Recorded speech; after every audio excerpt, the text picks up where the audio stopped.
그래서 오늘은 저번에 말씀드렸다시피 크리스토퍼 놀란 감독의 메멘토라는 영화를 보고 한번 이야기를 나눠보면 좋겠다라고 제안을 드렸었어요. 그래서 다행히 다들 재밌게 선택을 해주셨고, 혹시 영화 잘 보셨나요? 네, 많이 이게 쉽지 않은 영화긴 한데 정말 재밌게 보셨을 거라고 생각을 합니다. 그래서 약간 깨진 부분들이 있는데 오늘은 일단은 요약하고 질문하고 이제 그 결과들이 어떤 건지 좀 이렇게 똑같은 구성으로 좀 준비를 해보았고요. 그래서 먼저 요약부터 바로 이야기해보도록 하겠습니다. 그래서 일단 크리스토퍼 놀란 감독 같은 경우는 영국이자 그 미국의 이제 영화 감독이고 이중국적자고요.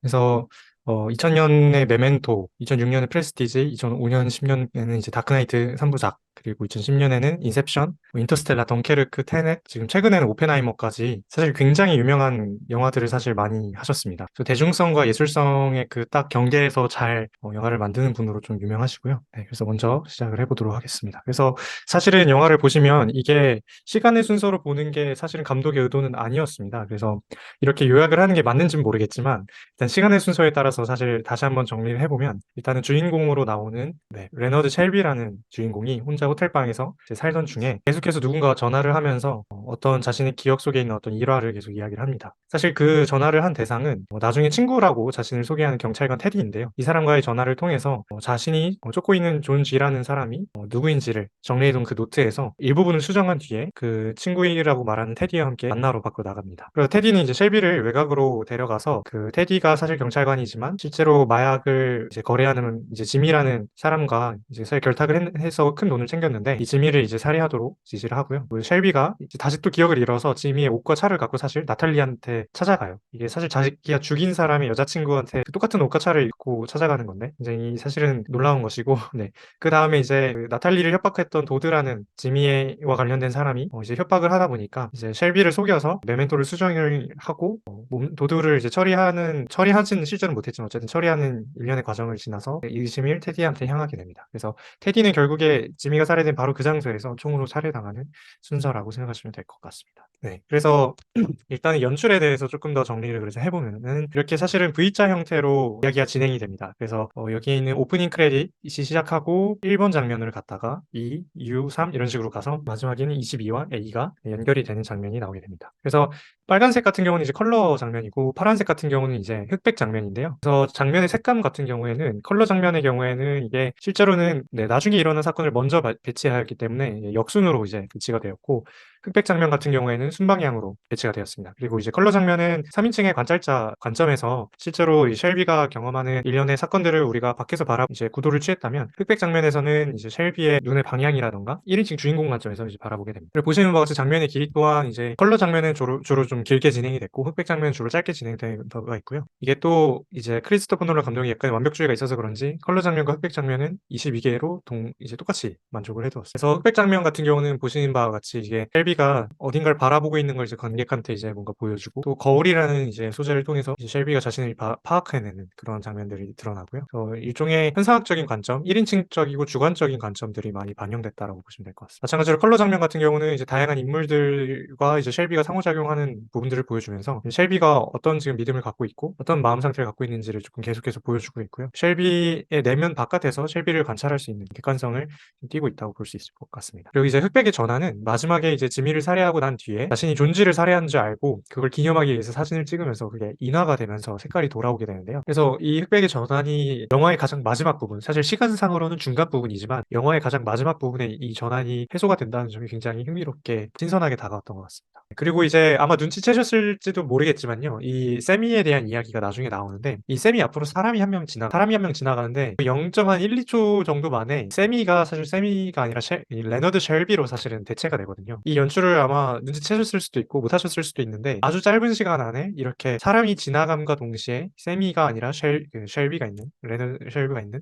그것으로 이제 사실 이제 연결이 되게 됩니다. 그래서 굉장히 그 둘 사이의 동일성을 좀 비추는 장면이 연출이라고 또 파악이 되고 그 다음에 이제 주연에 대한 분석을 좀 해보려고 합니다. 그래서 먼저 메멘토의 위치를 보시면 가장 중요한 이 메멘토라는 것이 이제 말 그대로 어떤 기억을 담아두기 위한 어떤 물건이나 장치 같은 걸 의미하는데 사실은 가장 눈에 잘 보이는 손이나 손등이나 팔 같은 곳에 곳에 가장 중요한 메멘토를 위치시켜 놓고 있습니다. 예를 들어 Remember Sammy Jenkins라고 해서 아까 항상 자신이 일화로서 이야기하는 그 세미 젠킨스를 기억하라는 메멘토를 두고 있고, 또 마찬가지로 절대로 전화에 답하지 마라라는 걸 팔에 사실 새기고 있습니다. 근데 이거를 계속해서 이제 무시하거나 하는 그런 상황이 발생을 하죠. 그리고 이제 이 주연 같은 경우에 이 레너드의 성격 자체는 사실은 굉장히 충동적인 것 같기도 합니다. 보시는 바와 같이 자신한테 가장 믿을 만한 그 메멘토라는 것을 자신의 사실 임의적인 해석이나 판단대로 이거를 굉장히 쉽게 해석을 이제 수정을 하는 걸 보실 수 있는데요. 예를 들어 자신이 존지를 죽이고 즐거워하는 장면을 태워버려서 그거를 잊어버린다던가, 아니면 자신한테 뭔가 현실보다 더 믿기 힘든 이제 현실을 알려준 이제 테디한테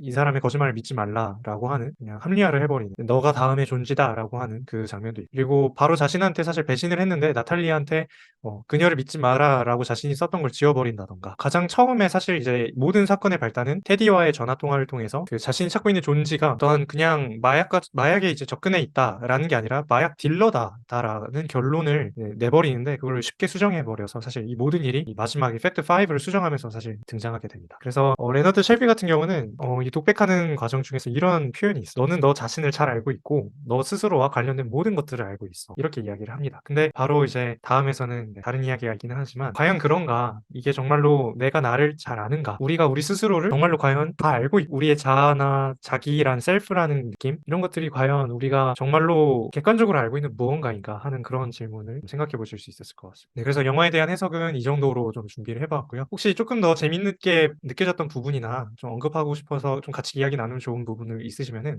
쉽게 편하게 알려주시면은 좋을 것 같습니다. 저는 이 영화를 보다가 이제 갑자기 또 일이 생겨가지고 잘 못 봤는데, 사실 옛날에 한번 봤었거든요. 옛날에 봤을 때 느낌은 이게 반전 영화라는 것만 듣고 봤었는데, 나 이제 초반 부분에는 영화가 도대체 어떻게 진행되는지를 아예 못 잡았던 기억이 있습니다. 이게 시간이 역순으로 가잖아요. 그걸 이해를 그렇죠. 못 네. 해가지고 처음에 왜 이렇게 되는 심지어 거지? 역순만으로 가는 게 아니라 역순과 정순을 섞어서 아, 계속 교차 맞아, 편집을 맞아. 하기 때문에 정말 사실 파악하기 힘든. 네. 심지어 이 흑백이랑 요 칼라랑 이런 연출이 있었다는 것도 이제 얘기를 듣고 알았지. 볼 때는 왜 이렇게 하지? 이렇게 생각해서 한 중반까지는 멍 때리고 있다가 마지막에 이제 결말이 나올 때는 충격적이었던 기억이 있습니다. 네, 이게 제가 이 메멘토 영화가 사실은 이게 대부분의 이제 실제로 유명한 정신과 의사분들께서 실제 정신질환을 갖고 있는, 이게 선행성 그 기억상실증이라고 하나요?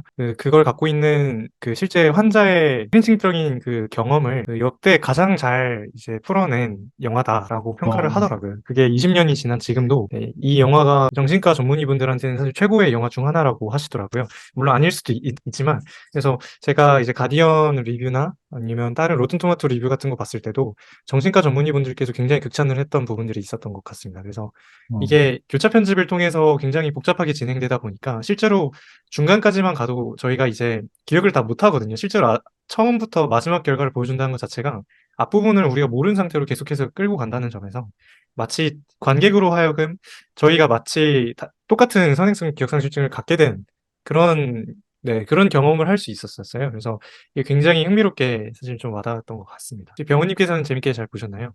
예, 저는 이거 다 봤는데, 좀 너무 이 줄거리가 너무 헷갈려가지고, 맞아요. 근데 이거 이제 보고 내가 느낀 게 이제, 네, 이 사람이 기억이, 그 사고 나기 바로 전까지 기억이 있었다는 게, 네.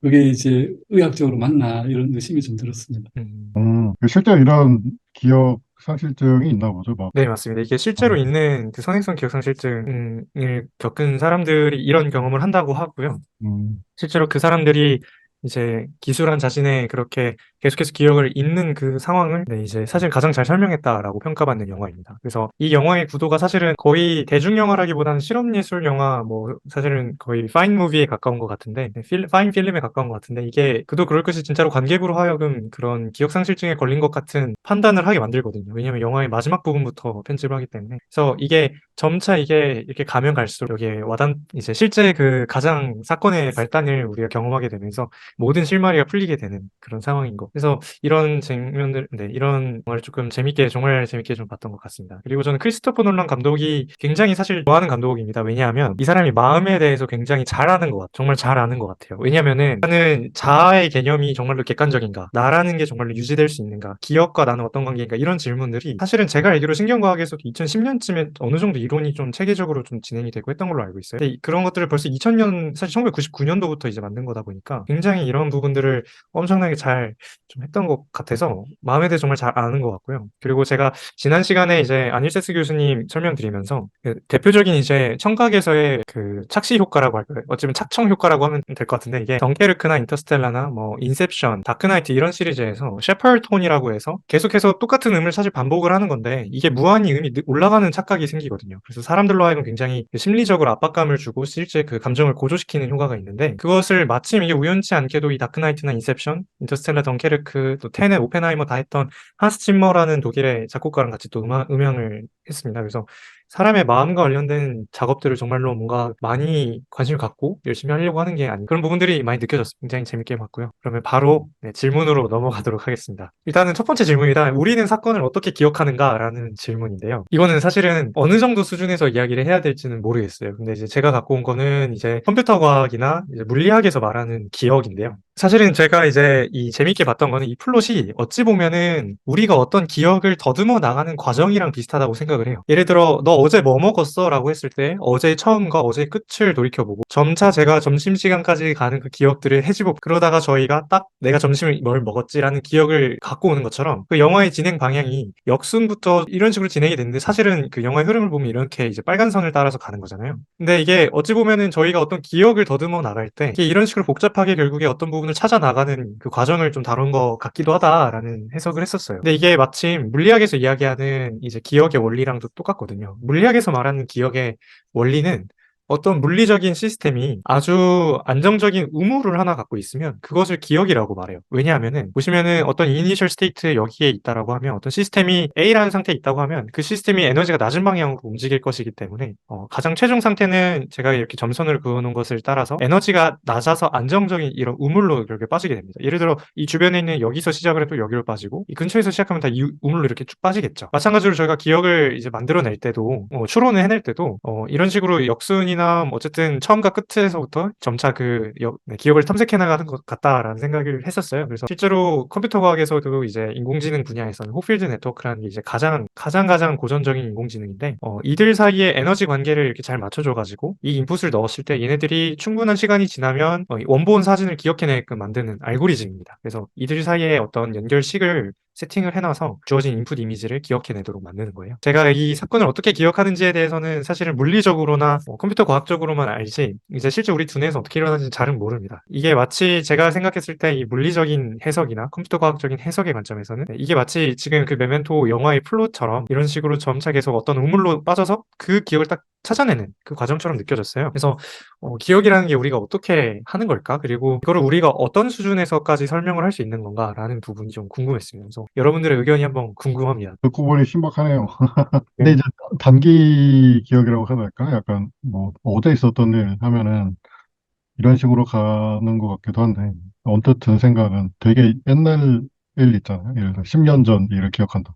그러면 이제 차차 더듬어 올라가기보다는 팍 기억을 하는 것 같아서 옛날 기억하고 짧은 기억하고 뭔가 차이가 있는 것처럼 느껴지기도 하네요. 대략 되게 잘 알려진 사례가 그 HM 환자 사례라고 있거든요. 아마 이게 그 메멘토 저기 쉘비라는 사람하고 비슷한 것 같은데요.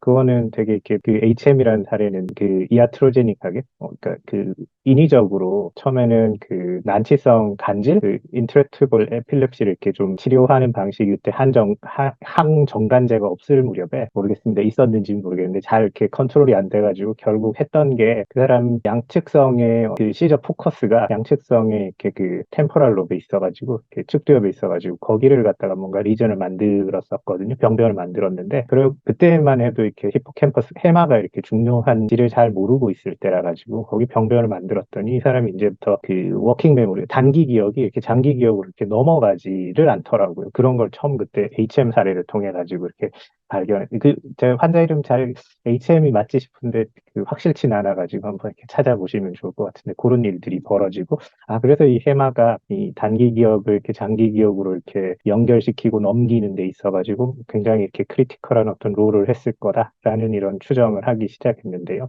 뭐, 아마 메멘토 이 내용들도 아마 그런 것 같거든요. 그래서 이렇게 계속해가지고 체험했던 이런 단기 기억들이 이렇게 장기 기억으로 이렇게 넘어가지를 못하고 이렇게 컨solidation 안 되는 이런 환자를 이렇게 나타낸 것 같습니다. 근데 한 가지 신기한 점은 이런 그 장기 기억으로 이렇게 넘어가는 거는 해마가 없으면 안 되는 이런 부분들을 발견을 했는데, 근데 그 메모리 중에 다른 이모셔널 메모리라든지 혹은 프로시저럴 메모리, 절차 기억이라든지 이런 거는 또 계속해서 이렇게 학습이 되는 이런 요상한 일들이 벌어져가지고, 요런 거는 해마가 필요 없겠구나 하는 이런 추정을 처음에는 하기 시작했다고 하고요. 뭐, 대략 뭐 그런 한 가지 이렇게 그 인트로덕션이 있을 것 같고, 또 다른 하나는 이 기억들이 이렇게, 종류가 이렇게 되게 다양하잖아요. 이렇게 아시다시피 이렇게 명시적인 기억하고 이렇게 암묵적인 기억, 그러니까 익스플리시트 메모리하고 임플리시트 메모리하고 이렇게 두 가지로 이렇게 대개는 나눠지는데, 이 명시적인 기억은 뭐 사파 기억이라고 해가지고, 아까 말씀하신 대로 우리가 뭐 몇 월 며칠 날뭐 어떤 일을 행했었다라는 거, 그때 뭐 그 누가 있었고 배경은 어땠고 이런 걸 세세하게 기억하는 이런 에피소딕 메모리가 하나가 있고, 그거 말고 이렇게 시멘틱 메모리라고 해서 이렇게 세상의 어떤 진리에 대한 어떤 제너럴라이저블한 이런 기억들이 또 있지 않습니까? 그래서 예를 들어서 에피소딕 메모리라고 한다면 내가 이렇게 바나나를 이렇게 생애 처음 먹어봤던 어떤 날이 분명히 있었을 거잖아요. 그래서 그날 내가 바나나를 처음 엄마가 사준 걸 내가 처음 먹었는데, 야, 생긴 거는 이렇게 노랗고 그렇게 길다랗게 생겼었고, 그때 뭐 풍미가 어땠었고, 그리고 이렇게 그때 누가 있었고, 이렇게 같이 먹으면서 이렇게 어떤 얘기를 나눴다 하는 게 어떤 에피소딕 메모리라면, 시멘틱 메모리는 그 바나나는 길쭉한, 노랗고 길쭉한 과일이다. 단맛이 난 과일이다. 뭐 이런 것들이 이렇게 의미 기억이라고, 그런 부분들이 하나가 있을 거고, 그다음에 그 절차 기억이라고, 이거는 이렇게 몸이 기억하는 기억인데, 이렇게 뭐 바나나를 이렇게 포크로 이렇게 찍어 먹는 방법, 이런 건 별로 생각 안 해도 그냥 저절로 찍어서 먹게 되잖아요. 그런 절차 기억이 있고, 그 이모셔널 메모리라고 해서 예를 들어가지고 내가 바나나를 이렇게 막 먹는 날이었는데, 처음으로 먹는 날이었는데 TV 뉴스를 틀었더니 그때 뭐 9.11 테러가 일어나고 있었다 하면은 당황하고 이렇게 놀랬던 기억이 이렇게 막 바나나만 봐도 이렇게 그런 감정들이 이렇게 막 상기되는, 이 링크가 돼버리는 이런 감정적인 기억들, 뭐 이런 식으로 이렇게 쭉 나눠질 건데요. 여기까지는 별로 이렇게 팬시한 부분 많이 없는 대목인데, 이 기억이라는 게 되게 신기한 게, 처음에는 그 에피소딕 메모리가 이렇게 생겨 있는데, 그 사파적인 기억이 있는데, 이게 시간이 가면 갈수록 이렇게 에피소딕 메모리에서 이렇게 그 디테일들은 다 떨어져 나가고, 시멘틱 메모리 쪽으로 이렇게 막 넘어가 버리거든요. 그래서 내가 처음에 바나나 먹었던 날은 기억이 안 나지만, 그 바나나는 길쭉하고 이렇게 맛있는 과일이다 하는 거는 이렇게 기억이 나. 뭐 이런 식으로 넘어가고, 이게 바나나가 아니고 이렇게 또 다른 어떤 거라면은, 예를 들어서 뭐 악기 연주하는 거였다. 혹은 운전하는 거였다. 뭐 이런 뭐 상황이라고 하면은, 처음에 운전 배울 때는 우리가 이렇게 여기가 엑셀이고 여기가 브레이크고 하는 걸 이렇게 세세하게 다 기억해가지고, 이렇게 간격이 이렇게 그 차간 간격이 가까워지면 이렇게 그 브레이크를 밟아야 되겠다 하는 걸 이렇게 막 머릿속으로 생각해가지고 판단해서 이렇게 밟기 시작하는데, 이게 나중에 이렇게 숙달이 돼버리면, 체화가 되면은 그냥 아무 생각 없이 이렇게 발이 그냥 브레이크를 밟고 있잖아요. 그건 그냥 이 어떤 명시적인 기억들이 이렇게 프로시저럴 메모리로 이렇게 넘어가 버린 거거든요. 그런 식으로 이렇게 기억들이 이렇게 시간이 지나면 지날수록 조금 더 이렇게 조금씩 자동화가 되고, 조금씩 더 의식이 필요 없는 상태들로 이렇게 막 넘어가기 시작하거든요. 왜냐하면 의식적으로 뭔가를 수행한다는 건 에너지를 되게 많이 쓰는 건데, 이게 점점 그냥 철학적인 좀비처럼 이렇게 바뀌어 나가는 거죠.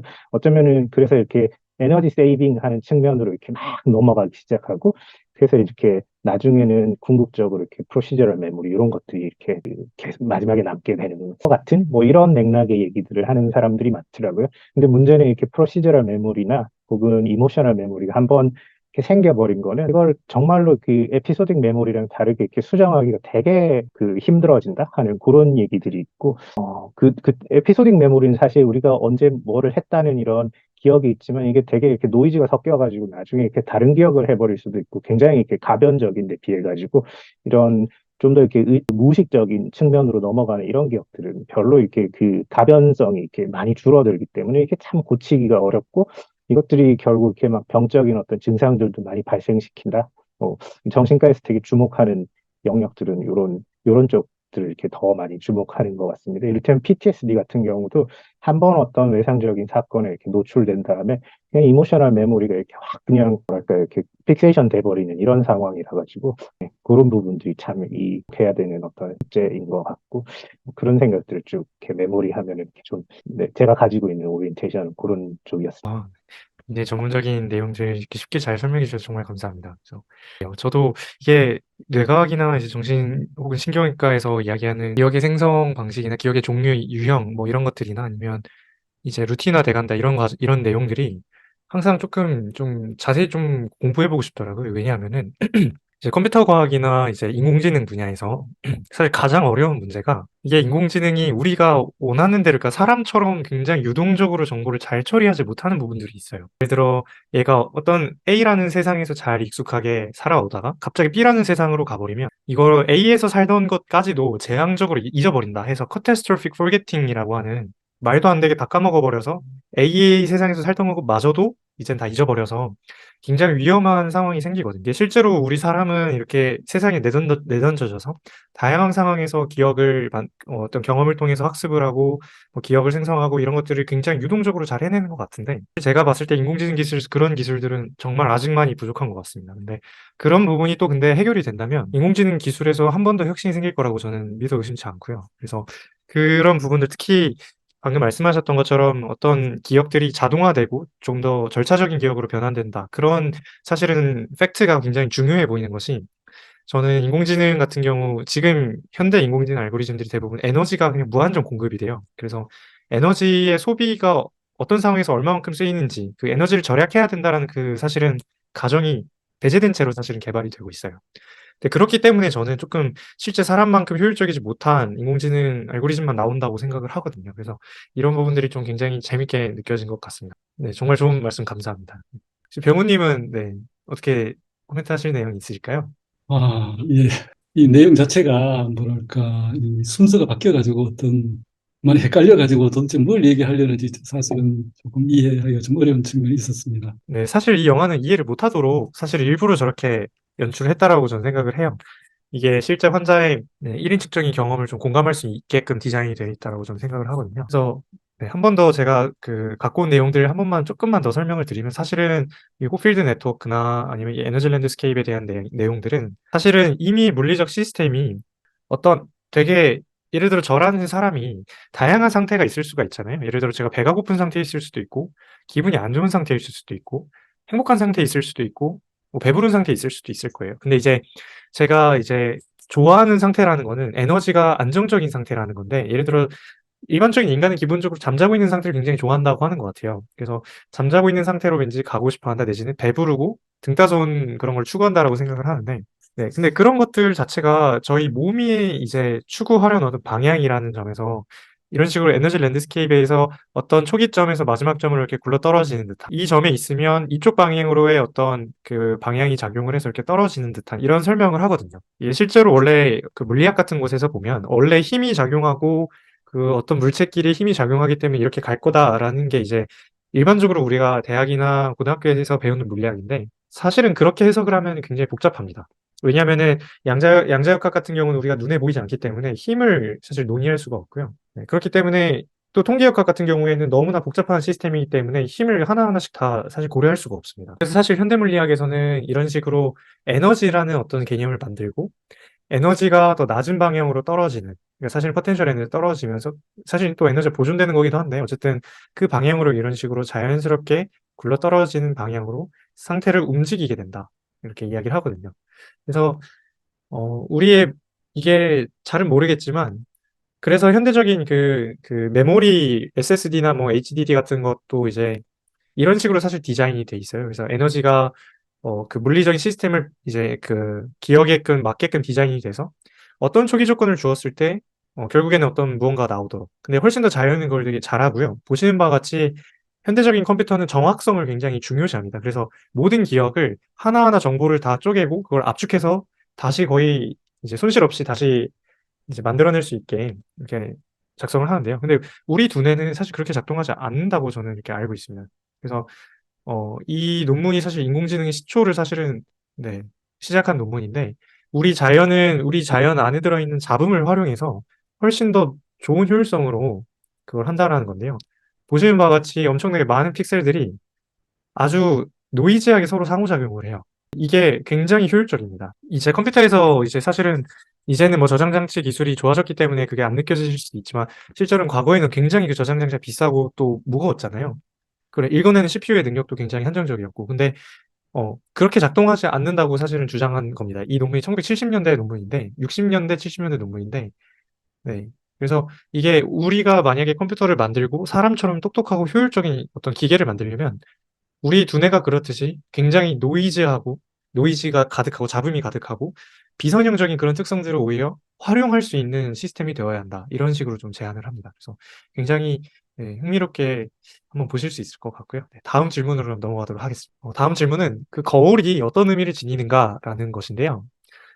처음에 이제 독백 장면에서 이 레너드가 나는 나 자신에 대해서 모든 걸 알고 있다. 뭐 이런 이야기를 하면서 자신의 몸에 쓰여진 이 문신들, 그 메멘토를 읽어내기 위해서 거울을 통해서 자신을 보게 됩니다. 근데 이런 장면이 있는가 하면 결국에 가장 최종장에 있는 마지막 독백에서는 이런 식으로 또 표현을 해요. 나는 내 마음 밖에 있는 세상을 믿어야 한다. 나는 내 행동이 아직 의미 있다고 믿어야 한다. 내가 비록 그 행동들을 일일이 기억하지 못한다고 해도 말이다. 나는 눈을 감아도 세상에 있는 그대로 존재한다고 믿어야 한다. 나는 세상이 거기 계속 있다고 믿는가? 정말로 믿는가?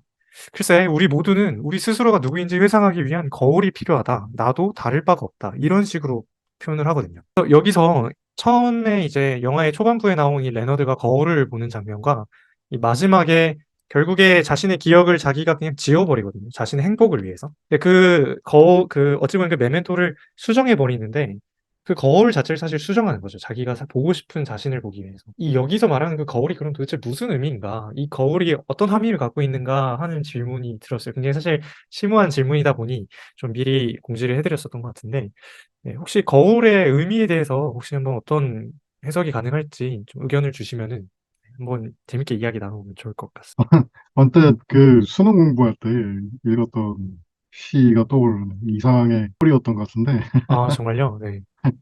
그때 그 시에서 이제 이상이 말하기를 거울 속에 비친 자기 모습이 있는데 손을 잡을 수도 없고 그래서 화해를 하고 싶어도 화해를 못하는 그런 모습을 그렸던 것 같거든요. 거울 속에 비친 모습이 어떤 자기의 자아를 보여주는 것 같은데 이제 당시 이상에게는 현실의 자기랑 자아로서 뭔가 하고 싶은 것들이 있는데 그게 이제 서로 안 맞아 떨어지는 거를 거울이라는 소재로 이야기했던 기억이 나네. 거울에 비친 자기 모습이 흔히 자기 자아를 관초해 볼 수 있는 그런 상징으로 그때 그 시에서 나왔던 것 같습니다. 언뜻 그런 생각이 확 드네요, 여기서도. 인것 같습니다. 사실 저도 이 거울을 보면서 그런 생각도 했던 것 같아요. 아닐세스 교수님과의 관련성이라고 해야 될까요? 네, 아닐세스 교수님 그때 이제 저번 시간에 이제 강의에서 지적하셨던 것이 셀프라는 개념이 뭔가 퍼셉션을 통해서 세상을 인식하고 거기 세상으로부터 또 센세이션을 가지는 그런 어떤 루프 형태로 돌아가는 게 아니라 사실 셀프라는 것 자체도 월드를 퍼셉션 하듯이 셀프를 퍼셉션 하는 거다. 이런 식으로 사실 똑같은 방향의 이제 어찌 보면 똑같은 월드와 나라는 개념 자체도 사실은 좀 같은 선상에 있는 것처럼 좀 표현을 하셨던 것 같아요. 그래서 저도 그런 생각이 드는 것 같아요. 여기서도 거울이라는 것이 결국에 나라는 것을 추론하는 어떤 재료가 아닐까 하는. 네. 그냥 자유 연상인데요. 아마 이 맥락하고 좀 별로 안 맞을 수도 있을 것 같은데, 이 미러 하니까 이렇게 그 유명한 그 미러 뉴런 있잖아요. 미러 뉴런. 이게 좀 기억나가지고요. 어쩌면 좀 비슷한 걸 수도 있을 것 같고요. 그 네. 미러 뉴런이 이렇게 처음 이렇게 발견된 게 원숭이 실험하다 그 이태리 연구팀이 이렇게 발견했다고 이렇게 그 회자되잖아요. 원숭이가 처음에 그 이 뭐죠? 또 바나나 이야기가 나오는데 뭐 바나나를 자기가 이렇게 집어 먹을 때 그럴 네. 때도 이렇게 뇌파 찍어봤을 때 어디 영역에서 미우파가 나왔었고 근데 이거를 다른 원숭이가 이렇게 그 바나나 먹는 거를 이렇게 또 다른 개체의 원숭이가 보고 있을 때도 그 미우파가 이렇게 똑같은 부위에서 미우파가 나와서 아 이거 거울상으로 이렇게 보고 있을 때도 나오고 직접 행동해도 나오고 그 똑같은 그 부위에서의 어떤 뇌파가 이렇게 그 액티베이션 되는 걸 보고 아, 이게 그러면 타자의 어떤 의도성, 뭐 이런 거 이렇게 스스로 이렇게 시뮬레이션 해보고 알아내는 뭐 이런 어떤 기전을 가지고 있는 거겠다 하는 이런 아이디어로 시작한 게 미러 뉴런 이었던 것 같거든요. 제가 너무 그 아웃데이트돼 있는 이런 정보인지는 잘 모르겠는데요. 아마 제가 알기로는 뭐 그런 내용들이었던 것 같은데 그게 좀 되게 그 영화들 발달할 때 되게 비슷하거든요. 영화들 이렇게 처음에 애가 갓난아기가 처음 태어나가지고 사실 어떤 그 감정에 대해 가지고 스스로 이렇게 막 잘 모른다고 하고 되게 이렇게 엄마가 웃는 거 보고 아, 요때는 요런 감정이구나 하는 걸 스스로 되게 이렇게 거울상으로 보고 이렇게 그 체화되어 나간다고 하는 그런 그 얘기들이 많이 회자되는데요. 되게 유명한 어떤 문장으로 There's no such a thing like a baby인가 뭐 이런 얘기가 있거든요. 그 베이비 혼자만 있는 그런 거는 세상에 없다는 그런 그 비슷한 어떤 문장이 있는데요. 그게 결국은 처음에 애가 이렇게 무수히 많은 어떤 피드백을 이렇게 그 양육자로부터 이렇게 받아들이고 그걸 자기가 이렇게 자기라고 이렇게 체화하기 시작하는데요. 그게 실제로 감정조차도 뭐 그렇다는 그런 내용 취지의 이야기들이 있어서 그것도 아마 어떤 이런 유런이 처음부터 이렇게 작동하는 거이지 않을까 하는 뭐 그런 얘기들을 이렇게 좀 해볼 수 있을 것 같고요. 그래서 어쩌면 아까 도현님께서 말씀하신 거하고 좀 비슷한 맥락일 수도 있는데요. 처음엔 어쨌든 뭔가를 이렇게 그 계속해서 어떤 피드백 루프가 있고 그걸 통해 가지고 아 이게 나다라는 어떤 자기감을 이렇게 형성해 나가는 거, 뭐 이런 것들이 아닌가 싶고 이 자기감이라는 것 자체가 이렇게 되게 다른 그 센서리 인풋 같은 걸로 굉장히 많이 이렇게 가변적으로 이렇게 바뀌어 버릴 수가 있다 하는 뭐 그런 내용들을 이렇게 좀 얘기해 볼 수 있지 않을까 싶습니다. 아, 네, 굉장히 흥미로운 내용인 것 같습니다. 감사합니다. 확실히 제가 전에 그 공무원 실험을 안일세스 교수님께서 하신 걸 보면서 이게 생각보다 내가 나의 몸이나 나의 자기감의 경계를 추론하는 게 굉장히 불확실할 수도 있겠구나라는 생각을 했어요. 그래서 그 거울 뉴런이 사실은 알고 보면 그 어떤 타자에 대한 어떤 공감이라든가 타자의 어떤 행동에 대한 혹은 그 경험에 대한 추론을 수행하는 게 아니라 어찌 보면은 세상에서 나를 추론하듯이 세상에서 나랑 비슷한 무언가를 추론하면서 우리 몸에서도 걔네들이 경험하는 것 같은 무언가를 몸속에서 추론해내는 게 아닌가 싶기도 하네요. 그래서 굉장히 재밌는 것 같고요. 그래서 거울 뉴런의 실질적인 작동 원리가 정말로 어떻게 작동되는지가 좀 궁금해진 것 같습니다. 그게 실제로 안일세스 교수님이 말하는 그 자기감을 생성해내는 그 추론의 핵심이 되는 부분일 수도 있겠다라는 생각도 드는 것 같고요. 네, 굉장히 흥미로운 내용인 것 같습니다. 네, 혹시 병우님은 그러면 네, 어떻게 생각하셨나요? 저는 이 영화 자체가 사실 제대로 이해를 안 되는데, 이 사람이 지금 이제 우리 기억하고 의식하고 이런 걸 이제 염두에 두면은, 이 사람 이제 기억이 없으면은 자아 정체감이랄까? 자아도 이제 뭐 여러 가지 종류가 있겠지만 그 중에 어떤 자아 정체감이 상실되니까 이 사람은 거울을 통해서 자기 몸을 확인함으로써 어떤 자기를 확인하는 과정이 아닐까. 그리고 이제 우리 주관하고 객관이 있으면은 이 사람은 자기 주관적으로 계속 생각하는데 뭔가 객관성을 자기 자신에 대한 객관적인 걸 확보하기 위해서 그거를 보는 게 아닐까 저는 뭐 그런 그 정도 생각했어요. 네, 감사합니다. 네. 주관성을 확보하기 위해서 객관적인 무언가를 계속해서 탐구해내는 과정인 것 같다. 이런 이야기신 거죠. 굉장히 멋진 말인 것 같기도 하고, 굉장히, 네, 좋은 표현인 것 같습니다. 네, 감사합니다. 이게 네, 그 기억이 없으면은 네네. 내 생각에는 이제 자아 정체감 셀프라 그럴까요? 그게 이제 네, 사라지기 때문에 그쵸, 그쵸, 네. 이 사람은 자기 자신을 확인하기 위해서 일단 외형적으로라도 어떤 거울을 보고 자기 자신을 확인하는 게 그쵸, 아닐까. 네. 저는 뭐 이 거울의 의미는 그러지 않을까 저는 그런 생각을 했어요. 네.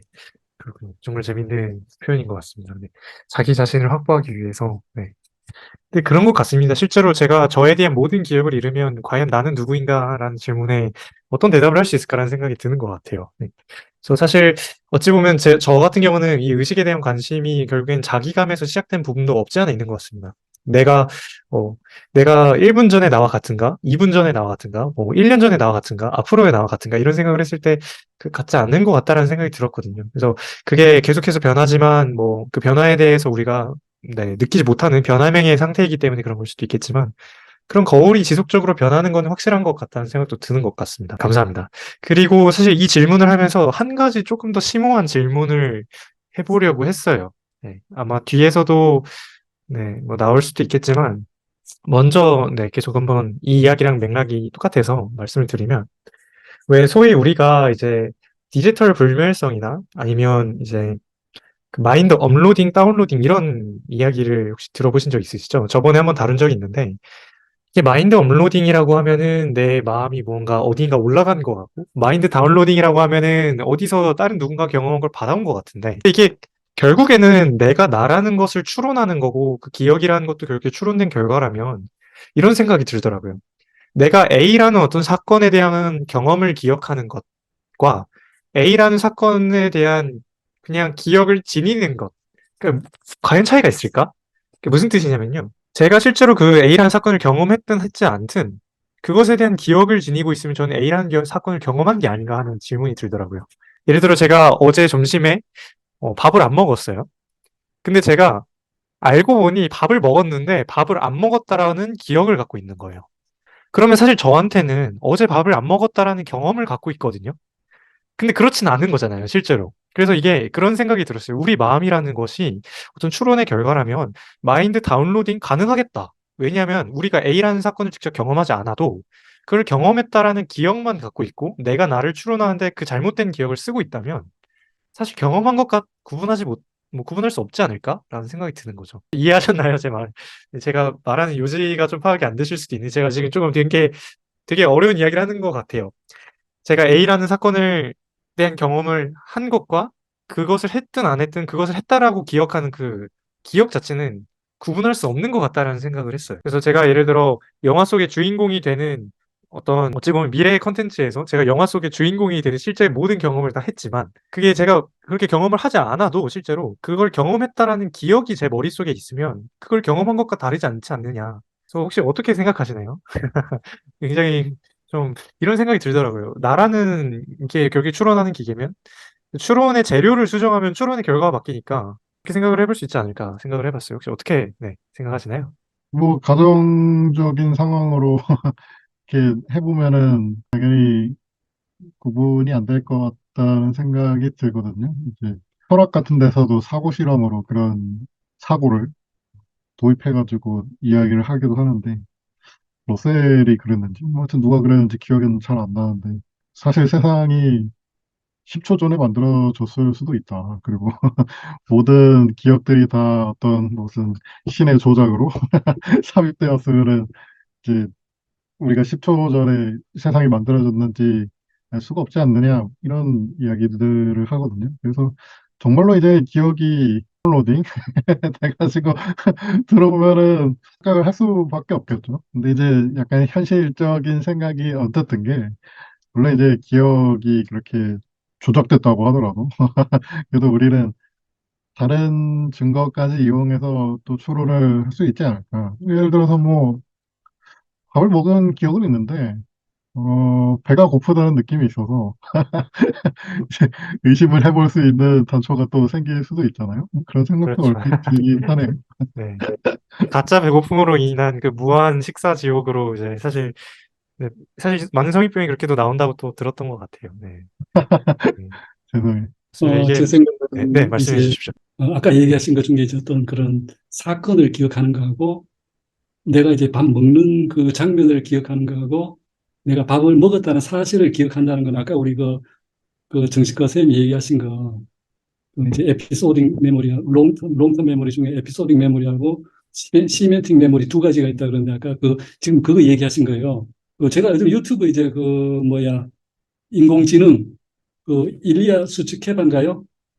그분이 이제 유튜브 뭐 이렇게 테드 강연하는 걸 이렇게 봤는데 그분이 저는 인공지능 하시는 분인데 생각보다 뉴로사이언스라 그럴까요? 어떤 기억이라든가 어떤 의식이라든가 이런 걸 몇 번 언급을 하더라고요. 네, 그래서 맞습니다. 이게 그분이 이제 그 최고의 그쪽 분야 최고라 그럴까요? 그렇게 알고 있는데 네, 맞습니다. 그래서 어떤 인공지능 하시는 분도 기본적으로 뉴로사이언스라든가 뭐 기억의 메커니즘이라든가 이런 의식의 이런 걸 기초로 갖고 있어야 돼요. 그거를 기초로 하는구나. 네, 뭐 잘 맞습니다. 네. 모르지만 그분이 얘기하는 거 보고 우리가 지금 여기 의식학회에서 토론하는 내용 그거에 튀어나오더라고요. 그분 입에서. 그래서 이제 어떤 뭐 인공지능이 어떤 뭐 우리가 기억을 사람한테 다운받고 그다음에 내가 기억을 어디 뭐 또 다른 데 저장하고 이런 것도 기본적으로 우리 살아있는 사람이라든가 어떤 생물체 안에서 일어나는 그런 과정을 어떤 카피를 해야 된다 그럴까요?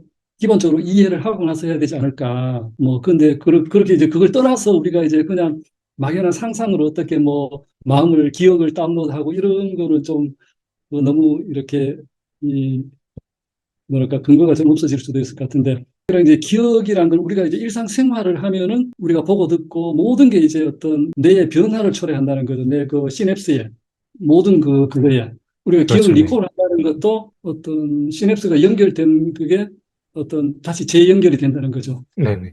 시냅스가 강력하게 연결되면 그게 이제 롱텀 메모리가 되고 그죠. 그러니까 그런 어떤 단순히 우리가 뭐 어떤 USB 끼워가지고 이거 기억을 우리 사람한테 주고 또 빼고 이런 과정이 아니라 우리 사람 몸에서 일어나는 기억의 과정은 뭐 하나가 들어오면은 그 우리 뇌 전체에 다 영향을 미치고 시냅스라든가 이 구조물 어떤 다 전체에 영향을 미치는데 기억하고 해상 메모리 이게 다 우리가 이제 지금 그냥 기계적으로 컴퓨터에 어떤 연결하고 이런 식으로는 상상이 좀 너무 단순하지 않나 저는 그런 생각을 했어요. 네, 좋은 의견 감사합니다. 네, 네, 그리고 아까 맞습니다. 얘기하신 것 네, 중에 이제 그 네네. 뭐야 밥 먹은 그 사실을 기억하는 거하고 밥 먹는 그 장면을 기억하는 것도 그 중에 우리가 그 사실만 기록을 하자 이렇게 하는데 사람 몸에서 어떤 기억의 메커니즘은 그 이제 롱텀 메모리 중에 에피소딕 메모리하고 시멘틱 메모리 두 개 과정이 분리돼 있다는 거죠. 그래서 우리가 기억한다든가 뭐 어떤 회상을 할 때는 이 두 개가 어떻게 동시에 작용하든가 어떻게 하는 건데 그 하나만 해서는 어떤 기억이라든가 그게 제대로 될까 뭐 이런 생각도 해봅니다. 네, 좋은 의견 감사합니다. 네, 먼저 아까 말씀하셨던 대로 인공지능 하시는 분들이 뉴로사이언스에 대해서 되게 잘 알고 있다는 점이 네, 신기하셨다고 하셨던 것 같은데요. 그 알파고로 유명한 딥마인드라는 회사가 실제로 그 데미 사사비스라는 분께서 이제 만드셨는데 그분이 그 UCL이라는 유니버시티 컬리지 런던이라는 곳에서 이제 이론신경과학, 계산신경과학이라는 거를 이제 전공을 하십니다. 그래서 실제로 그 초대 인공지능 그 성공적으로 그 이제 스타트업이었던 딥마인드 수장 자체가 사실 그 신경과학을 전공했고요. 저도 사실은 인공지능을 하고 있습니다.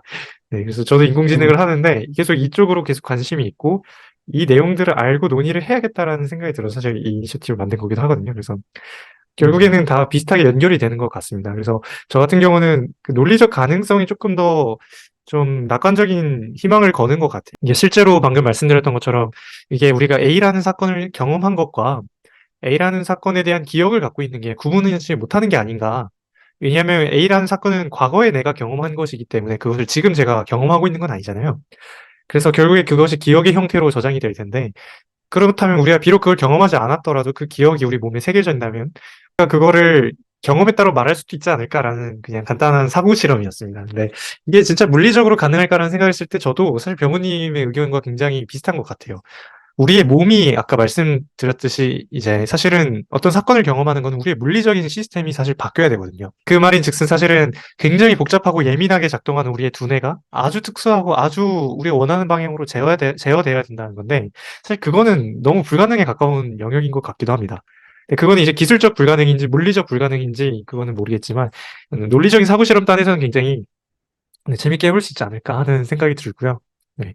그래서 좋은 의견 감사합니다. 저도 그게 정말로 물리적으로나 기술적으로 가능할까라는 생각은 네, 저도 조금은 낙관적인 희망은 있지만 네, 현실적으로는 좀 어렵지 않을까라는 좀 사실은 개인적인 의견을 갖고 있긴 한 것 같습니다. 네, 좋은 의견 감사합니다. 그 다음에 이제 마지막 세 번째인데요. 그래서 노트 메모리, 뭐 셀프 일루전 뭐 이런 식으로 이제 표현을 했는데 어떤 기록이나 기억, 나라는 자기마저 허구적인가? 방금 말씀드렸던 것과 또 사실 일맥상통하는 질문이기도 하고 아닐세스 교수님의 강의에서도 이제 들었던 사실 질문이기도 한데요. 이 테디라고 하는 사람이 죽기 전에 쉘비한테 이렇게 말합니다. 너는 너가 누군지도 몰라. 이렇게 말을 합니다. 그러자 레너드가 발끈해서 나는 레너드 쉘비야. 난 나를 잘 알지. 난 샌프란시스코에서 왔어. 이런 식으로 표현을 합니다. 근데 테디는 그건 너였던 누군가지 이렇게 된 너 자체는 아니야. 라고 지적을 합니다. 그렇게 되면서 마지막에 테디가 이런 식으로 직설적으로 레너드한테 현실을 이제 알려주는데요. 너가 어떤 그 일화를 말할 때마다 그 대단한 이야기가 더 계속 근사해져. 그렇게 너는 너 자신의 행복을 위해 거짓말을 하지. 잘못은 아니야. 우리 모두 그렇게 하니까. 너가 몇 가지 디테일을 기억 못한다고 해서 누가 상관하겠어. 너는 너 자신이 만들어낸 절대 풀어낼 수 없는 퍼즐이야. 이런 식으로 표현을 합니다. 그래서 사실 이 죽기 직전에 이 테디가 지적한 거를 보시면 나는 누구다라는 질문을 해서 나를 이해할 때는 사실은 그 추론을 질문할 때보다는 시간이 지나서 나온 결론이기 때문에 사실 항상 나라는 것이 인식하는 건 어쩌면 과거의 나가 아닌가 하는 질문이 있고요. 만약에 나라는 것이 그렇게 추론된 결과이고 몇 초 전에 나를 인식한 것에 불과하다면 과연 이 자아라는 자기감이라는 것이 정말로 존재하는 건가? 그 굉장히 허구적인 개념이 아닌가 하는 생각이 듭니다. 그리고 더욱이 그 허구가 유지되는 이유가 우리 자신의 행복이나 우리의 몸이 추구하는 방향에 맞춰져 있다면 도대체 이제 그 방향이 도대체 무엇이냐? 우리가 무엇을 위해서 이런 자기감을 유지하려고 하는가? 이런 질문도 들었습니다. 그래서 두 가지 정도의 질문이 있는 것 같아요. 이 자기감이라는 것이 과연 지금 내가 느낀 자기감도 결국에는 몇 초 전엔 자기에 대한 자기감인데 이것들은 어디에서 온 것이며 그리고 그 자기감이라는 환상 같은 무언가를 우리가 허구 같은 무언가를 유지해야 되는 이유는 도대체 어디서 오는가? 우리가 그걸 왜 유지하려고 하는가? 그 질문이 두 번째입니다. 혹시 네, 한번 생각해 보시고 어떤 생각을 갖고 계신지 궁금합니다.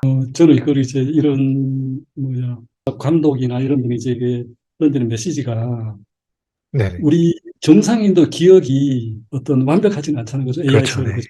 네. 네.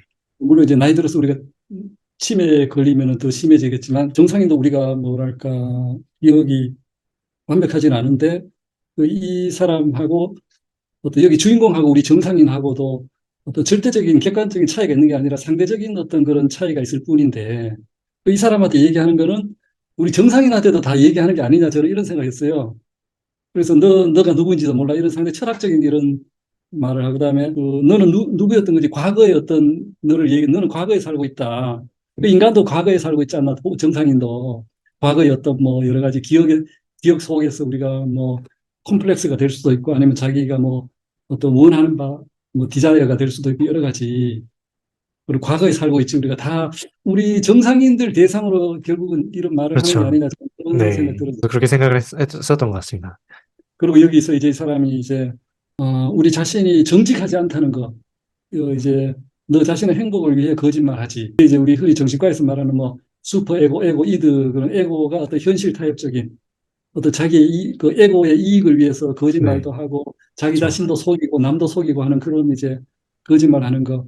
이 사람도 이 사람 좀 심한 거죠. 그렇죠. 네. 그런데 우리 정상인도 뭐 정도의 차이지 이 사람처럼 하고 살고 있지 않나 저는 그런 생각을. 네, 그렇군요. 이게 우리 일반적인 사람들도 결국에는 다 대응이 되는 이야기고, 네, 이게 우리도 그러게, 그렇죠. 네, 맞는 것 같습니다. 그럼 병우님께서는 우리가 스스로한테 거짓말을 하고, 심지어 자기 스스로마저도 속이게 되는 그 원동력이 슈퍼에고 같은 어떤 사회적인 규약을 지킴으로써 뭔가 생존을 유지하려는 그런 데에서 좀 기인한다 생각하시나요? 지난번에 이제 아닐세스 그분은 모든 게 이제 할루시네이션이다. 그러면은 나 자신도 할루시네이션이고 내가 나라고 생각하는 것 자체도 그렇죠. 할루시네이션이라면은 네, 그게 이제 그거는 제 생각에는 이제 우리가 진화론적으로 자기 자신이라는 어떤 그 할루시네이션을 만들어 놓고 그거의 행복이라든가 자기가 생각하는 행복이라든가 어떤 뭐 영혼이 생존하기 위한 그 원동력이 진화적인 그런 어떤 우리가 생존하려는 욕구가 있어야지 생존을 할 테니까 생존할 욕구가 없는 생물체 같은 경우에는 우리가 이제 대를 이어서 지금 현존할 수가 없겠죠, 그죠? 그렇죠. 네. 그래서 이건 우리 몸에 그냥 각인된 거다. 내 자신의 어떤 행복과 영원한 생존을 위해서 내가 투쟁하는 거, 노력하는 거. 그 목적을 위해서 에고는 이제 거짓말도 하고 자기 자신을 뭐 꾸미기도 하고 여러 가지 그다음에 또 어떤 자기 자신도 속이고 또 왜곡하고 여러 가지 이제 그런 거 하지 않나. 저는 그런 생각.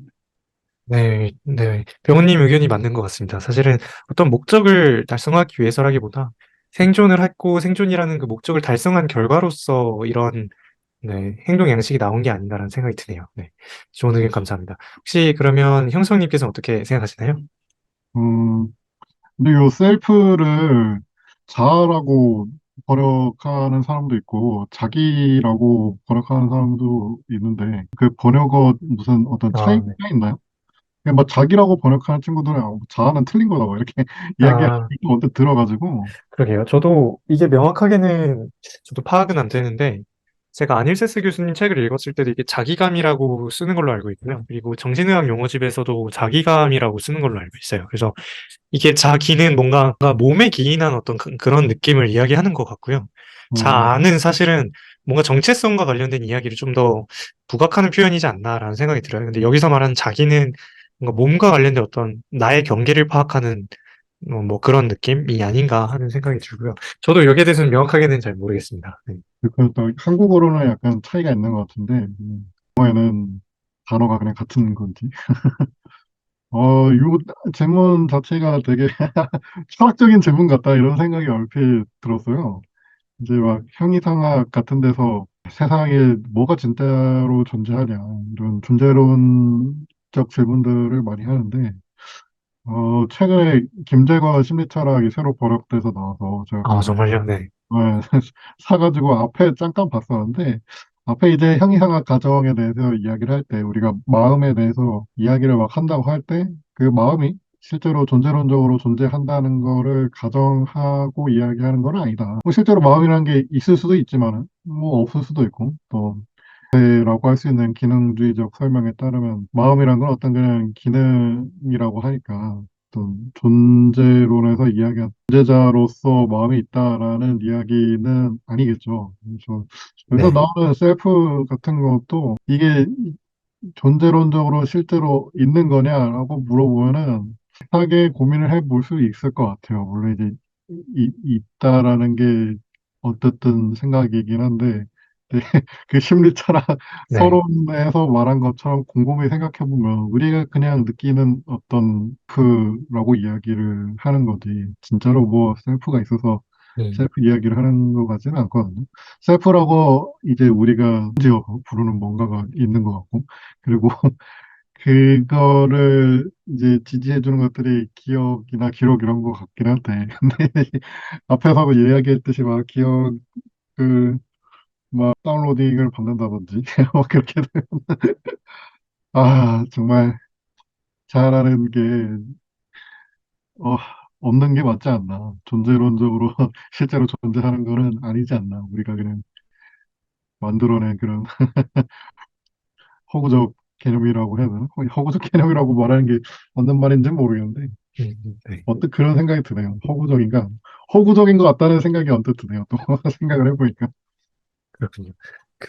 제가 뭐, 철학에 대해서 그렇게까지 깊이 알진 못하지만, 그런 이제 이야기를 이제 가끔 친구들이랑 하거든요.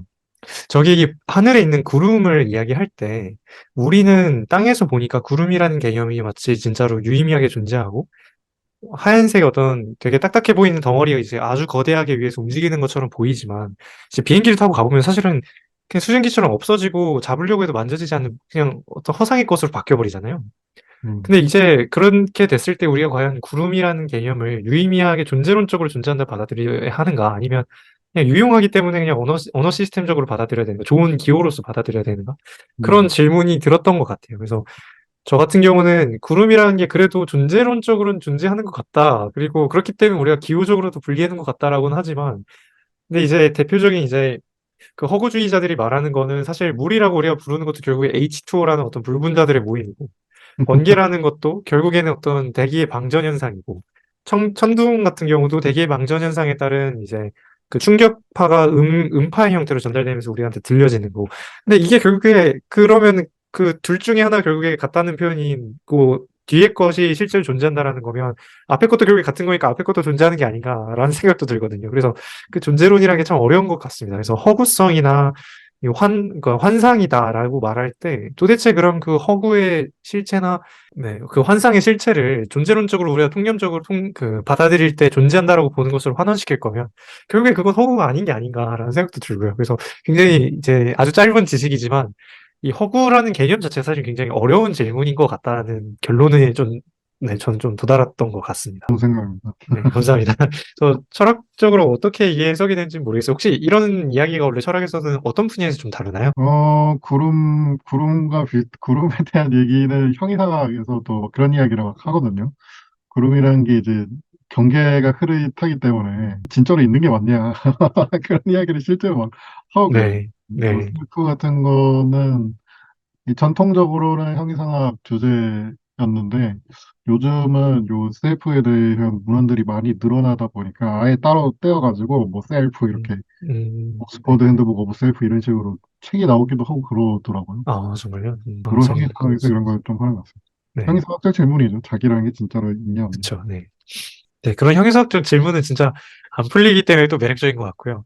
그렇기 때문에 또 굉장히 문학적인 것 같기도 합니다. 네, 예술적인 것 같기도 하고. 근데 이제 형이상학을 맨날 이야기하는 사람은 좀 조심하라는 표현이 있듯이, 네, 아까 같이 마인드 다운로딩, 뭐 업로딩 이런 얘기에 빠질 수가 있기 때문에 형이상은 굉장히 조심해야 되는 분야는 맞는 것 같습니다. 네. 그리고 이제 네 번째 질문인데요. 그때 아닐세스 교수님의 이야기를 좀 갖고 왔어요. 그래서 사실 방금 같은 맥락에서 이야기를 해서 이제 끝냈는데, 사실 지금 이 사진 보시면은 사진에 아주 큰 차이가 하나씩 있습니다. 근데 이걸 아주 짧은 시간에 이렇게 예측 프로세싱 패러다임에 의하면 예측 처리 과정이 패러다임으로 보면은 차이가 안 느껴져요. 예를 들어 여기는 이 나뭇가지가 사실 있어요. 원래 없다가 나뭇가지가 생깁니다. 그렇죠? 여기도 원래 이 배 위에 아무것도 없다가 배 위에 뭐가 생겨요. 이게 이제 우리가 변화를 알아차리지 못하는 그 변화명의 예시인데요. 그래서 그런 생각이 들더라고요. 그래서 자기라는 것이 아닐세스 교수님의 이제 이론에 의하면 어쨌든 나에 대한 추론의 결과물이잖아요. 근데 레너드 같은 경우는 사실 그 추론의 결과가 두뇌에 반영이 안 되는 거죠. 단기 기억으로 일시간에 뭔가 두뇌의 상태가 바뀌긴 해도 그게 장기적으로 두뇌의 형태를 바꾸지 못한다는 거죠. 그래서 어떤 기존의 자기와 새로운 정보의 뭐 불일치를 줄이더라도 그 추론이 뭔가 잘못될 거다. 그래서 아주 일순간에 단기 기억이 활성화되더라도 그 추론이 굉장히 잘못될 가능성이 높지 않을까라는 것이고요. 그래서 또 더욱이 뭐 이런 추론의 관점 또 환각이지 않을까, 환상이지 않을까, 뭐 이런 계속 이제 생각으로 가다 보면 진짜로 그런 것 같습니다. 우리의 마음이 실제로 그것이 작동하는 것과는 너무나도 다르게 우리 스스로에게 경험되는 건 또 다른 이야기인 것 같아요. 우리가 보는 우리의 마음이랑 실제로 우리의 마음이 작동하는 원리랑 굉장히 다른 것 같다는 생각이 듭니다. 네, 왜냐면은 내가 추론을 나에 대해서 이렇게 변화를 느끼지 못하는 변화명의 상태에 있기 때문에 나라는 동일성을 느끼는 것도 사실 유지가 되는 거고, 마찬가지로 레너드와 같은 선행성 이제 기억상실증 같은 경우는 자신에 대한 추론이 업데이트가 안 되기 때문에 계속해서 잘못된 추론을 하는 거거든요. 자신은 세상에서 계속해서 행동을 하고 그 추론의 결과물이 계속 자신을 업데이트해야 되는데 그 자기가 업데이트가 안 되는 거죠. 결국에 이것이 의미하는 바가 사실 나라는 개념이 굉장히 어찌 보면 추론의 결과인데, 실제로 그렇게 추론의 결과로서 나를 바라보게 됐을 때는 우리 두뇌에서 일어난 물리적 과정이랑은 정말로 내가 1인칭적으로 경험하는 건 정말 별개의 이야기인 것처럼 좀 느껴지는 것 같아요. 잘은 모르겠습니다. 근데 어쨌든 그 물리적인 것과 그 1인칭적인 어떤 경험적인 것이, 주관적인 경험의 것이 정말로 많이 다른 맥락에서 좀 이야기가 되는 것 같은데 또 동일한 것 같기도 한데요.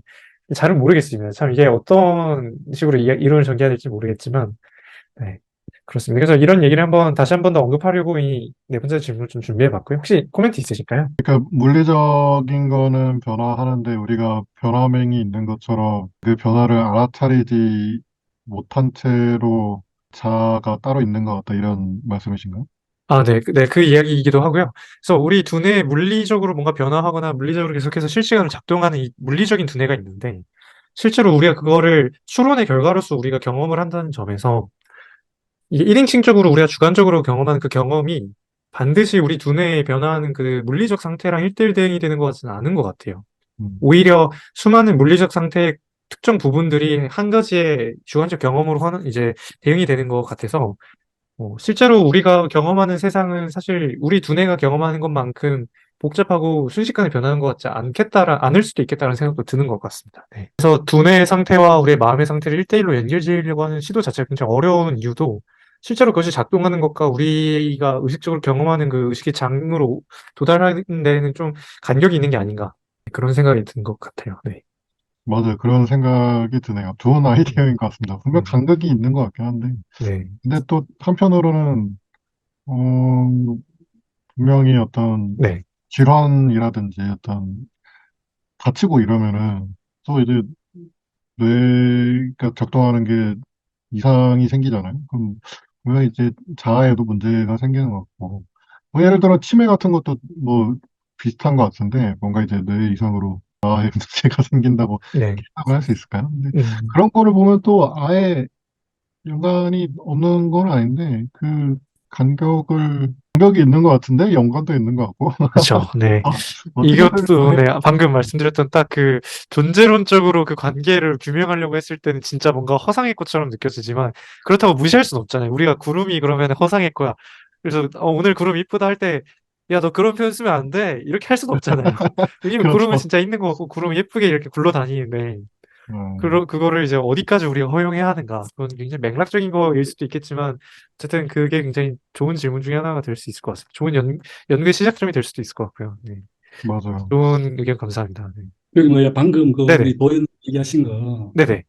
두뇌 상태와 마음 상태, 이거를 얘기하신 그, 뭐야, 설명적 간극이라 그러나요? 그걸 얘기하시나요? 아니면 뭘 얘기하죠? 아, 여기서는 그 두뇌 설명적 상태와 마음 간극, 상태가 다르다. 네네. 그 설명적 간극이라는 것이 어떤 물리적 상태와 그 정신적 상태가 사실은 완전히 사실 똑같은 어떤 대상에 대해서 양면적인 표현으로 양면적인 관점에서 바라본 결과들이다라는 게 제가 알기로 그 설명적 그 간격이고요. 그리고 그 둘 사이를 이제 이론적으로 메꿀 수 있는 게 없는 것 같다. 그 가능성조차 쉽지 않은 것 같다라는 게 설명적 간극 문제인 걸로 알고 있습니다. 그래서 그 예, 뭐 제가 알기로는 그 칠레 철학자였던 그 바렐라라고 하는 분이 이제 제안하신 연구 패러다임인 걸로 알고 있는데요. 근데 그 설명적 간극의 맥락에서 말씀을 드린 건 아니었고요.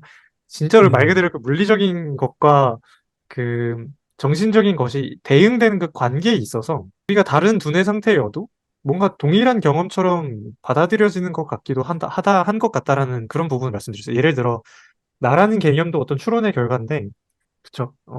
어떤 예시가 있을까요? 추론의 결과다 보니까 항상 그 다양한 두뇌 상태가 1대1로 뭔가 저희의 주관적 경험에 반영되는 것 같지는 않고, 뭔가 사실은 그 관계에 대한 함수적인 관계에 대해서 좀 이야기를 한 것 같아요. 그래서 수많은 사실 물리적 상태가 하나의 주관적 경험에 대응될 수도 있는 것 같다라는 생각이 들었어요. 그래서 그 부분에서 좀 말씀을 드렸던 것 같습니다. 네, 그래서 대응 저는 이제, 관계에 대한 이야기고, 설명적 간극 연구 패러다임과도 연결 지을 수도 있을 것 같아요. 네. 아니, 아까 저는 이제 도현님 얘기하신 거 듣고, 네네. 두뇌 상태와 마음 상태가 어떤 다르다. 마음 상태는 우리가 이제 의식할 수 있는 마음 상태. 그러면 이제 두뇌 상태라는 거는 우리 어떤 무의식적인 거 있죠. 우리 의식되지 않는 그 상태도 두뇌 상태가 많은 걸 어떤 사건이 어떤 일어나는데 그렇죠. 네. 우리가 이제 무의식과 의식을 얘기하는 게 아니냐 저는 뭐 그런 생각을 했어요. 음, 두뇌 상태, 맞네요. 네. 두뇌 상태는 의식 상태도 있고 무의식 상태도 있는데 우리 그렇죠. 무의식 네. 상태는 우리가 많이 알지 못하고 의식 상태만 안다. 그러니까 두뇌 상태와 마음 아, 상태가 다르다. 이렇게 얘기하는 줄 저는 파악했어. 네. 근데 그 표현이 맞는 것 같습니다. 그 의식이라는 것은 뭔가 우리가 생각했을 때 뭔가 대응이 되는 게 명확한 관계를 이야기하는 것 같고요. 무의식은 우리가 뭔가 관련 짓지 않아도 되는 부분, 우리의 주관적 경험과 크게 뭔가 직접적인 1대1 관계가 없는 그런 관계가 아닌가 하는 생각이 들었습니다. 그래서, 네. 사실 제가 지금 굉장히 뭔가 현상학적인 접근을 하는 것 같은데, 수학적으로 뭔가 들어가고 있는 것 같은데, 네, 이런 생각을 좀 해보고 있었습니다. 엄밀하게 좀 우리가 어디까지 우리의 마음에 대해 이야기할 수 있고, 뭐 로봇이나 기계 같은 것에 대한 마음을 어디까지 이야기할 수 있는가, 이런 질문을 좀 하다 보니까, 결국에는 이런 식의 질문으로 계속 귀결되게 되는 것 같아요. 그 마음의 상태와 물질적 상태, 물리적 상태가 어떤 관계인가. 네, 굉장히 좋은 이셨던 것 같습니다. 감사합니다. 네. 예, 그럼 이제 마지막으로는 이제 마음의 공간에 대해서 좀 이야기를 하려고 하는데요. 그래서 가능한 모든 마음들의 모인 집합을 한번 생각해 보자라고 했을 때 그 공간은 어디까지 가능할까라는 건데요. 예를 들어 우리가 경험을 어떤 일순간의 경험을 한다라고 했을 때 뭐 배가 부른 상태의 경험이 있을 수도 있고 고통스러운 상황이 있을 수도 있고 행복한 상황이 있을 수도 있잖아요. 또 마찬가지로 제가 어떤 외부적인 것에 대해서 굉장히 뭐 산속에 있을 수도 있고 바다에서 수영을 할 수도 있고 굉장히 다양할 텐데 우리가 경험할 수 있는 그 경험에 가능한 그 경계가 무엇일까? 그게 어디까지 우리가 가능할까라는 생각을 좀 했어요. 혹시 어떻게 생각하시나요? 이게 우리가 경험을 할 수 있는 마음과 경험할 수 없는 그 경험의 그 경계가 도대체 무엇인가 하는 생각을 해봤습니다. 우리가 어디까지 경험해 볼 수 있을까? 예를 들어 마약이나 최면 같은 어떤 변성의식 상태를 가면은 사실은 일상생활에서 경험해보지 못한 경험들을 하게 되잖아요. 저는 사실 안 해봐서 모르지만 그런 경험들을 한다라고들 하기 때문에 우리의 마음이 사실은 굉장히 다양할 수 있고 다양한 경험이 가능하고 그게 굉장히 어찌 보면 넓은 의미에서 가능한데 생각보다 우리가 경험하는 범위는 굉장히 좁다고 좀 생각이 들어요. 그래서 우리가 경험할 수 있는 그 경계는 어디까지인가 하는 생각을 좀 해보게 되었습니다. 예를 들어 우리도 결국에 이 영화를 통해서 이 메멘토에서 장기 기억으로 이제 그 이동이 불가능한 저장이 불가능한 레너드의 어쨌든 1인칭적인 그 경험에 공감하는 시간을 가졌었잖아요. 네, 우리가 과연 이러한 경험도 가능할까? 우리가 레너드 같은 그 자신이 기억하지 못했다는 그것, 자신이 복수를 완성했는데도 그 복수를 결국에 네, 기억하지 못해낸다는 그 답답함을 우리도 경험할 수 있을까라는 그런 생각이 드는 것 같습니다. 네, 이것도 마찬가지로 앞서 제가 했던 것처럼 뭔가 형이상학적인 질문에서 비롯한 잘못된 질문일 수도 있어요. 근데 여러분들의 의견이 좀 궁금해서 네, 갖고 와 보았습니다. 이제 일단 마음의 공간이라고 표현을 했는데 이게 좀 처음 듣는 생소한 말이라서 아, 네네. 좀 네, 제가 조금 더 덧붙여서 설명을 드리면은요. 그 일반적으로 수학에서는 공간이라는 표현을 많이 씁니다. 왜냐면은 수학에서 공간이라고 하면 말 그대로 이제 어떤 규칙이 존재하는 무언가인데요. 예를 들어 물리학에서 이야기하는 벡터가 있을 때 그 벡터가 만족하는 그 수학적인 규칙을 만족하는 집합은 벡터 스페이스라고 부릅니다. 이렇듯이 뭔가 어떤 규칙이 주어져 있는 논리적인 그냥 게임 자체가 하나의 판이 생기면 게임이 규칙이 정해지고 게임에 참가자가 들어오면 게임이 시작하듯이 뭔가 어떤 집합이 존재하고 그 집합이 만족하는 규칙이 부여되면 그걸 우리는 스페이스라고 이야기를 하거든요. 근데 사실 제가 여기서 경험만 일단은 이야기했지만 사실 그 경험들 사이의 관계나 또 규칙이 있을 거라고 저는 생각을 합니다. 그러면은 사실은 그 experience space 내지는 mind space라고도 표현할 수 있겠죠. 우리의 그 경험 사이에는 어떤 관계가 있고 그 서로 다른 경험들끼리는 어떤 규칙을 만족하는가 이런 것도 굉장히 사실 수학적으로 접근했을 땐 궁금한 거고요. 사실 이렇게 생각하다 보면은 이제 그 통합정보이론 같은 네, 그런 공리적인 접근법에 가까운 의식 이론들에 좀 도달하는 것도 있는 것 같아요. 네, 그것을 오늘 설명드리려고 하는 건 아니지만 어쨌든 네, 제가 여기서 스페이스라고 표현한 것은 네, 굉장히 수학적인 맥락에서 사용을 했던 것 같고요.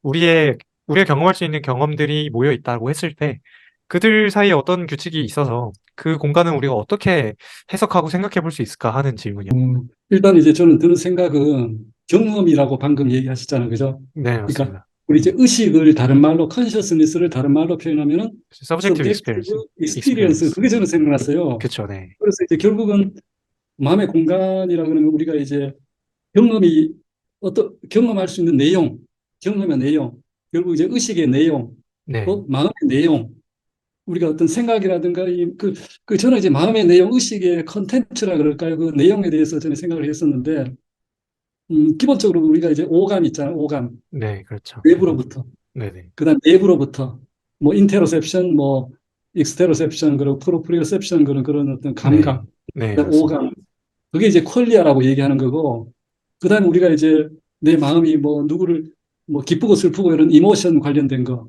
그 이모션은 저는 이제 순수한 퀄리아는 아니다.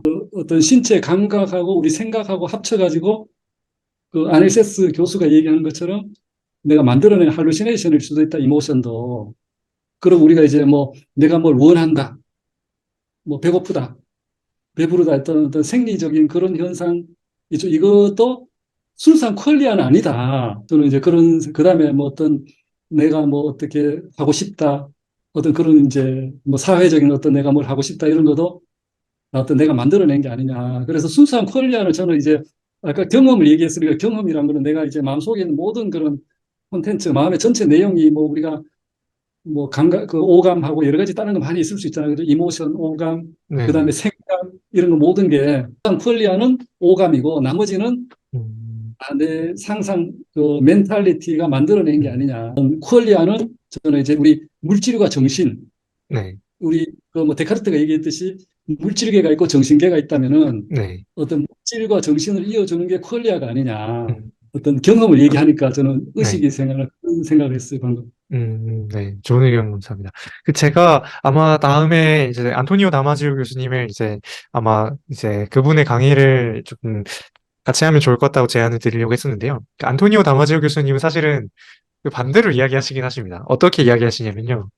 그 옛날 중국이나 서양에서의 이제 그 고문 중에 인간의 오감을 이제 손상시켜서 감각을 못 느끼게 하는 그게 있거든요. 근데 이게 오감이 만약에 사라진다고 해서 이게 정말로 그냥 사고 실험을 한번 해보고 싶은 거예요. 그래서 만약에 우리가 오감이 없다고 퀄리아가 없을까?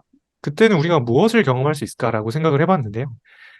실제로 안토니오 다마지오 교수님께 같은 경우는 이제 가장 근원적인 사실 퀄리아는 느낌이다라고 이야기를 하십니다. 감정과 필링이라고 하는데 느낌이라고 표현을 하거든요. 근데 그 느낌이 오히려 더 원초적인 그 퀄리아고 오히려 바깥에 있는 정보들에 대해서 우리의 내적인, 신체적인 그 감정적인 정보와 결합을 한 게 외적인 콜리아를 생성해낸다라는 식으로 사실 설명하시긴 합니다. 그래서 생명체의 네. 입장이나 진화론적 입장에서는 사실은 생존에 관련된 것이 훨씬 더 중요하기 때문에 뭔가 인테로셉티브한 내수용적인 감각에 오히려 콜리아가 먼저 생성이 됐고 외부 수용적인 정보에 우리 내부 수용적인 그 감각을 입힌 것이 우리가 이제는 이제 정보를 조금 찾도록 이렇게 디자인이 돼 있기 때문에 그렇게 외부 세상에 조금 초점을 맞추는 거지 실제로 우리 몸이 결국에는 초점이 중심이다라고 좀 주장을 하시는 것 같아요. 이거에 대해서는 아마 병원님도 굉장히 흥미롭고 재밌게 한번 보실 수 있으실 것 같아서 좀 기대가 되는 것 같습니다. 안토니오 다마지오 교수님의 네, 이론을 보면은 굉장히 재밌게 보실 수 있을 것 같아요. 네. 그래서 그런 식으로도 이야기하는 분들도 있는 것 같아요. 그래서 굉장히 재밌는 것 같습니다. 그 콜리아라는 것이 이제 서브젝티브 익스피리언스인데 어디까지를 우리가 콜리아라고 이야기할 수 있고 방금 말씀하셨듯이 익스테로셉티브 외부 수용적인 정보, 외부적인 정보, 인테로셉티브 내부적인 정보, 그리고 프로프라이셉티브 내 몸의 위치나 관절의 각도에 대한 정보 이런 것들이 되게 섞여 있다라는 생각이 들어요. 그래서 확실히 정말로 네, 정말로 재밌는 것 같습니다. 이것에 대해서도 나중에 한번 깊게 논의할 수 있는 시간이 있으면 정말 재밌게 할 수 있을 것 같습니다. 네, 네. 감사합니다. 네. 네. 혹시 네, 형성님은 어떻게 뭐 코멘트 하실 내용 있으실까요? 저도 처음에 질문을 듣고 어떤 질문인지 이제 계속 이해를 하려고 네, 애썼었는데, 네, 뭐, 경험에 대한 이야기를 하시는 걸 보니까, 이제, 역시 뭐 철학과 관련된 생각이 드는데, 10년대부터 2000년대까지는 심리 철학이 상당히 인기였고, 의식의 문제가 상당히 대두되었었는데, 근데 그런 의식을 연구하다 보니까, 이제 지각하고 굉장히 관련이 크다라는 걸 알아서, 2010년대, 20년대 들어와서는 이제 심리 철학보다는 그것과 연관된 인지과 필로소피, 네, 퍼세션이라는 분야가 조금 더 음, 부각이 되었다고 들었거든요. 물론 이제 그렇군요.